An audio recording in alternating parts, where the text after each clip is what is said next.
Welcome to Mandates and Megaphones, hosted by Jeremy Maggs, unpacking the politics, promises and power plays behind the G20 summit.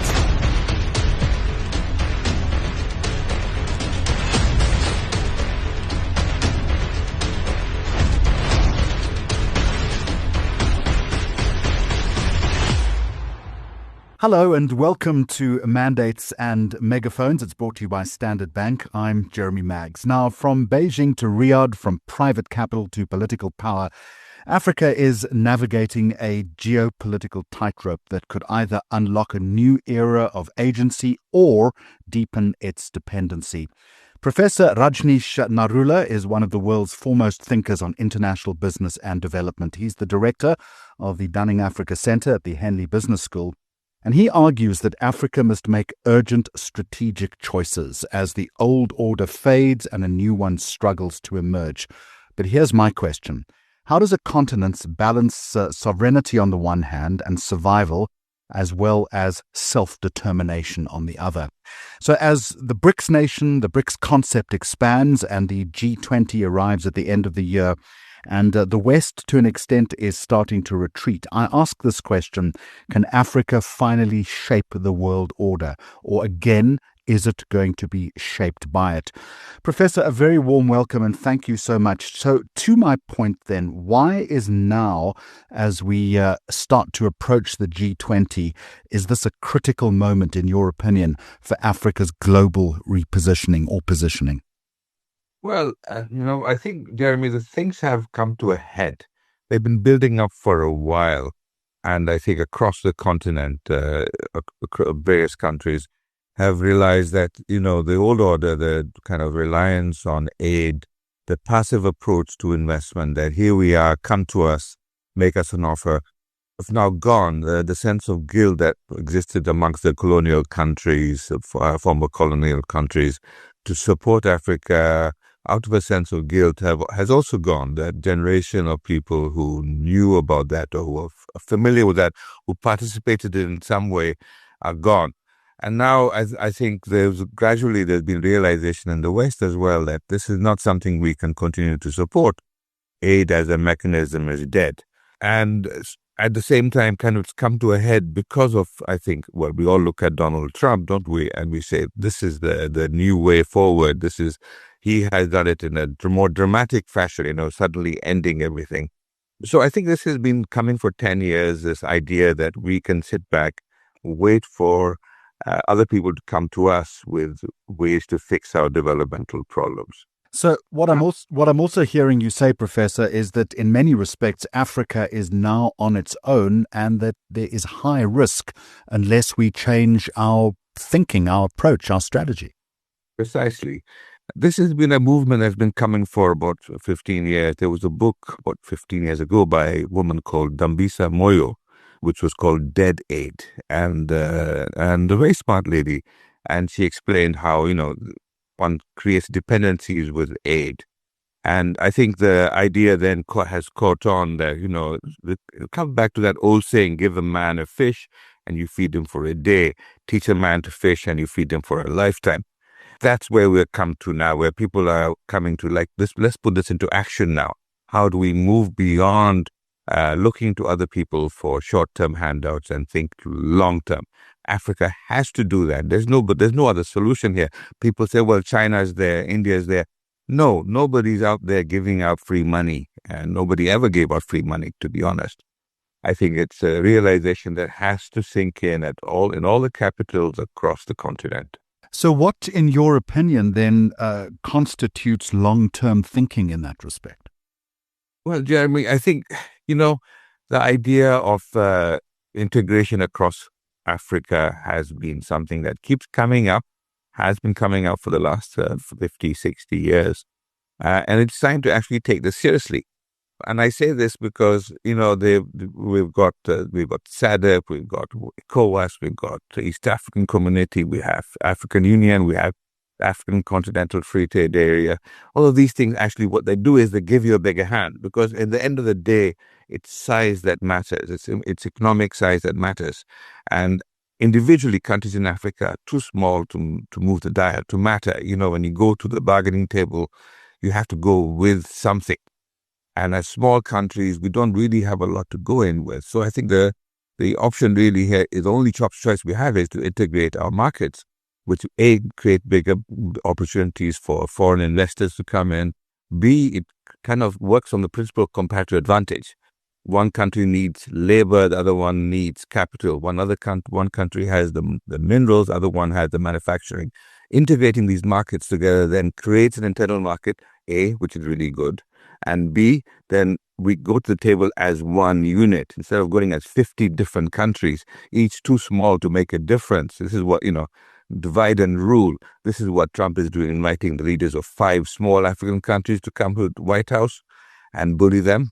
It doesn't carry any weight. When you go in 50 countries, you're talking about a significant player as opposed to a bunch of insignificant players. Professor, I guess the secret then is playing that hand, going to the table and playing it strategically.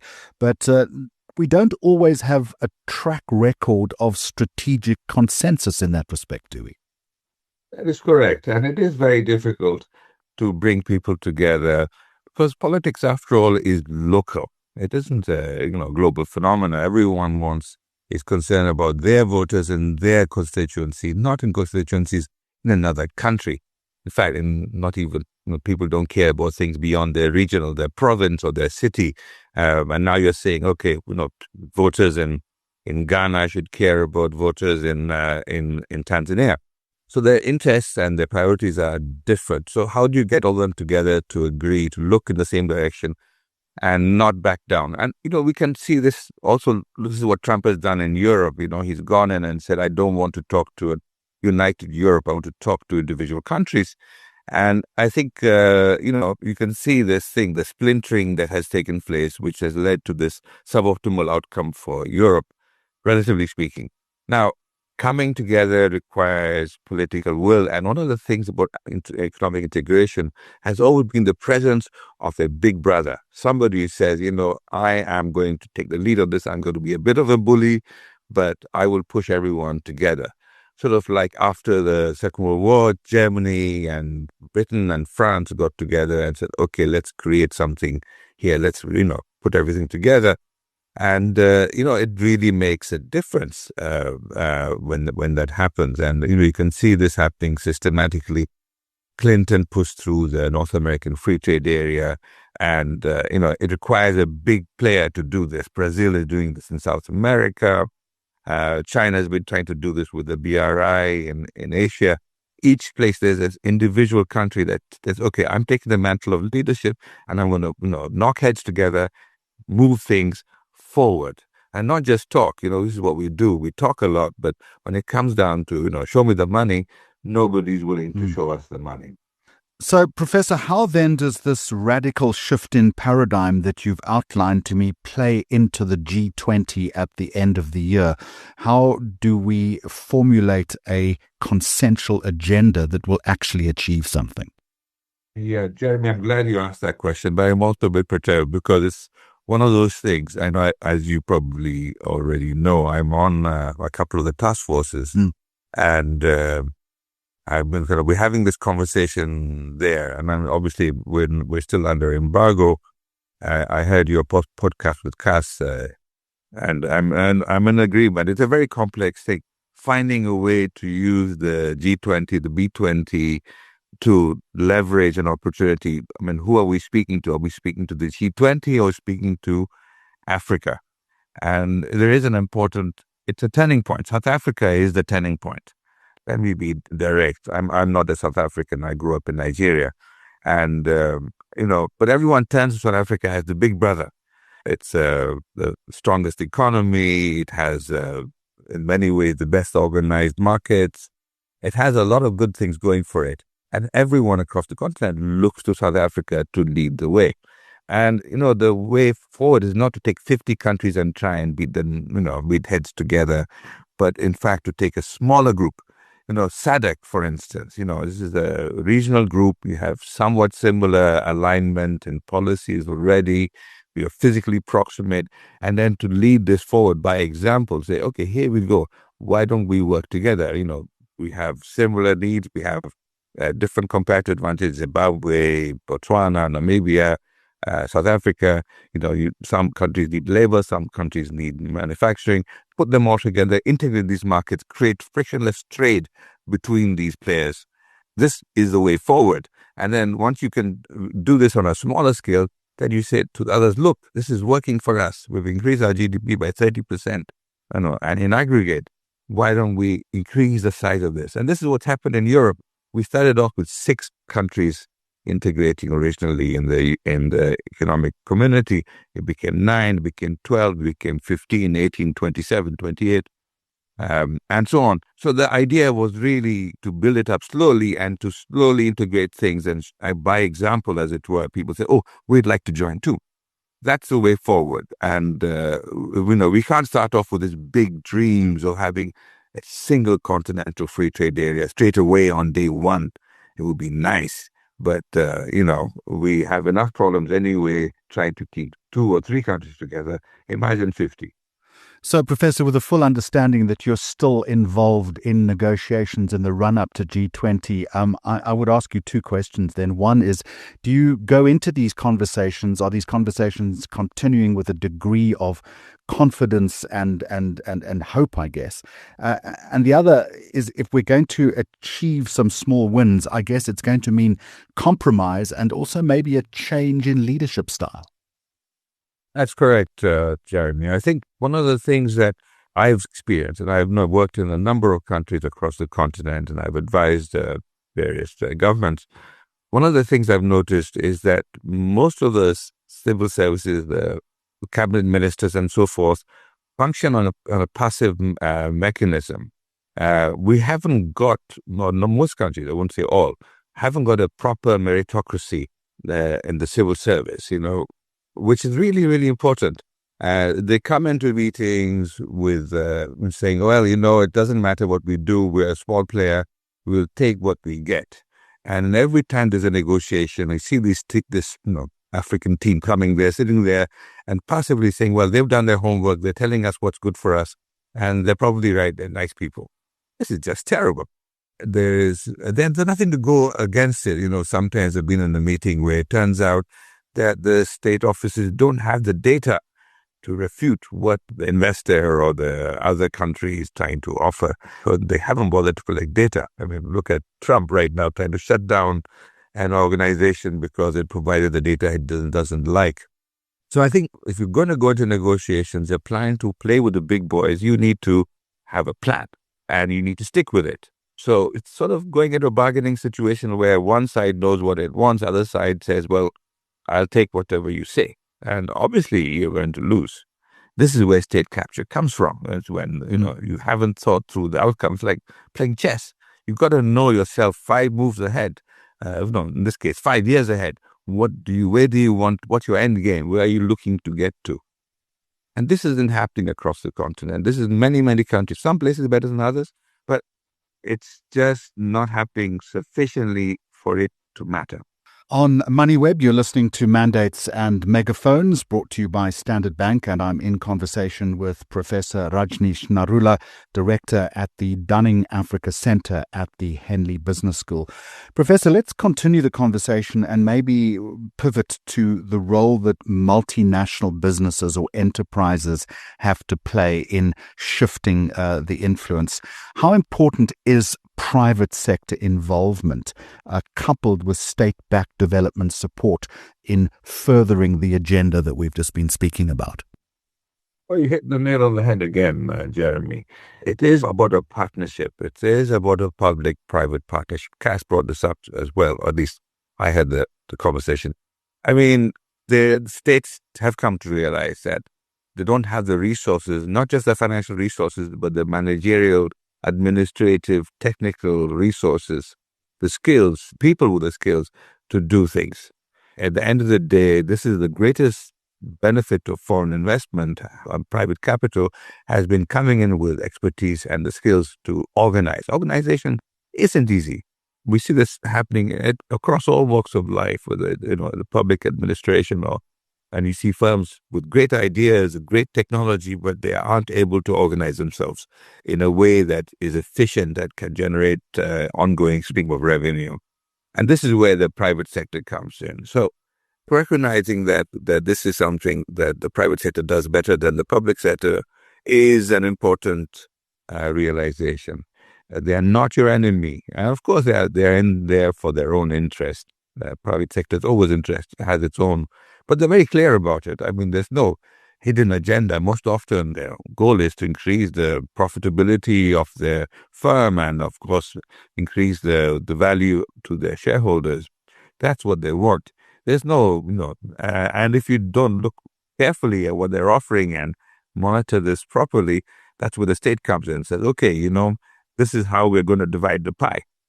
That's where the public sector comes in and says, okay, we will monitor how we cut the pie up and you will get your share. You will make sure that you get your money's worth. That's how Singapore has done it. That's how China has done it. That's how almost every country that succeeded in proper public-private partnership has required the state to be there to encourage the dividing of resources. It's the principle of trust but verify. This is I think I hate to quote Ronald Reagan, but that's what he said, trust but verify. And that's where you go. And they're not your opponents. You're working with them. And this is the secret of development. It's not a secret, really.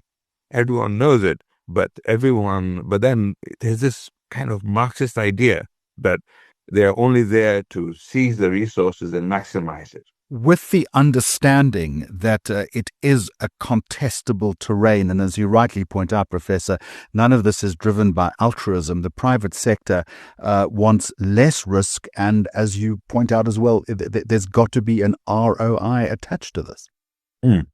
Yes.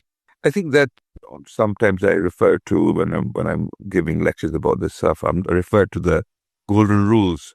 And the key rule, of course, is he who has the gold makes the rule. But there's secondary kind of proposition that's attached to it. Second is, if you are passive, that's how you will be treated. It's like a marriage, at least in my experience, if you go into a relationship without any plans, the partner who has plans will run the show. And of course, the key thing in relationships, in marriages, in business partnerships is be clear about how the balance sheet balances. There has to be a balance in any relationship. If you don't allow there to be a balance, somebody will become the dominant partner and someone will become the minority partner. Nobody goes into a relationship expecting to take over. It's supposed to be a 50-50 thing. And as we know, as everybody should know by now, of a certain age, that if you don't balance out, eventually the relationship is going to break up. Now, I'm not here offering marital advice, but this applies to countries as well and applies to business relationships. Professor, you talk about the importance of having plans, and I would also suggest to you that part of any plan in this big realignment debate is making sure that there are structural reforms in each of those countries that are acted upon, which will turn short-term gaps into long-term advantages. What I'm trying to say is that many African countries have also got to look inward, and most notably this country, South Africa. Well, whenever I'm in South Africa, I realize that South Africans think of themselves as quite deep in trouble, and I beg to differ. There are places which are much worse off. I think that, but certainly South Africa has lost its advantage that it had in the beginning. And when I say the beginning, I mean post-apartheid, of having a solid bureaucracy that functioned, that had skilled people sitting there. And then in the beginning, the first in the 1990s, this worked wonderfully well. And then slowly this idea that, so we need a meritocracy across the continent. We need people to make investments. Certainly thinking along the lines of benefits 5 years down the line, rather than trying to think in terms of short-term returns. Creating jobs. I mean, one of the key things that I point out to is many policymakers, many politicians think, oh, look, we attracted X number of millions of dollars in foreign investment. But it isn't the number of dollars that matter. It's a number of jobs that have been created. That's what drives. And then once you focus on jobs instead of dollars, then you start making your constituency happy as well, because that's what people want. People want the dignity of working. Now, creating the capacity to do that requires you to think about frictionless ways to do business, to encourage. The government is there to provide infrastructure support, reducing the cost of doing business, the cost of transporting goods across the continent.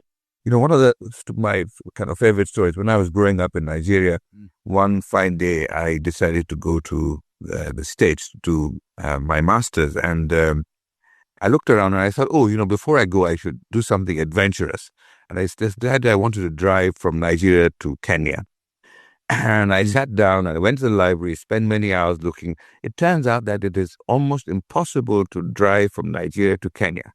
The fastest way, the most efficient way, is to fly to Europe and then fly from Europe to Kenya. Now, here is an example of why things don't work. To this day, it is impossible to drive a truck from Nigeria to Kenya. You can fly, and there are 3 flights a week, I can tell you for sure. But it is impossible to go across. Now, things are better in South Africa. In Southern Africa, you have some roads, you have something, but we have to do this systematically. Each country has to stop looking inward and start thinking, okay, how does this affect us in the long term? I don't know how to change the minds of politicians, because they have short-term victories in their heads, thinking, we look good by being xenophobic, when we look good by saying my people are more important than your people. But we have to walk away from that. We have to start thinking big. We have to start thinking 5, 10 years, planning this, have an idea, and move systematically towards it. So let me pick you up on that thinking big then. If African governments then seize the moment, what do you think a successful new development model would look like? What in an ideal world will emerge? We'll have a sub-regional system where there would be zero tariffs, there'd be free movement of goods and services across the continent, perhaps to some degree a movement of people, but that's going to take a very long time to happen. So the 2 legs of integration, movement of goods, services, and capital, goods and services being one item, capital being the second. The third item is movement of people, which will have to happen much more slowly because of sociological, anthropological issues that we have very deeply embedded across the continent. But we would have to have that, and would have to have effective coordination taking place with the big brother. In this case, let's not beat around the bush. South Africa is the only country that has the moral and the financial muscle to pull this off, saying this has to happen. Here's a deadline, and here's a carrot as well to make it happen. Without a big brother there, nothing happens. And conversely, Professor, what warning signs would signal that the continent is fallen into a new kind of geopolitical capture? Well, Jeremy, we're already there. We are sitting here, and I speak with some authority in this matter, having listened to all the significant players across the continent, and everyone is sitting there saying, "Oh, well, look, China is going to solve our problems. India is going to come there. We will play them off against each other, America, Europe, and China, and everything will be hunky-dory once again." That's not going to happen. There is still this attitude that we are stuck in the 60s. We need to get reparations. We need to think about how we can extract more value by demanding more for our resources. These are not ideas that work in this age. We have to think bigger than this. We have to think about moving from mining and minerals and agriculture towards manufacturing. Without a manufacturing base, there is no future for us. We have the big hope for us is moving into manufacturing. Africa needs the employment benefits that come from manufacturing, but manufacturing will not happen in one country. We have to work on comparative advantage. Some countries can be more labor intensive, some can be more machine intensive, but it has to happen across a group of countries. It cannot be one country leading the way.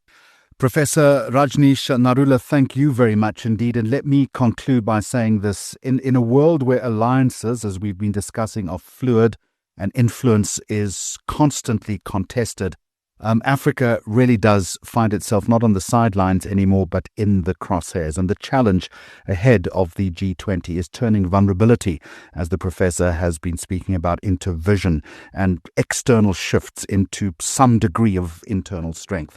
So as we prepare to host the G20 and South Africa also navigates its place in BRICS, these aren't just diplomatic moments anymore. They've become defining tests of leadership, of policy, and of purpose. That's it for this episode of Mandates and Megaphones, brought to you by Standard Bank. I'm Jeremy Maggs, and I look forward to your company in a week's time.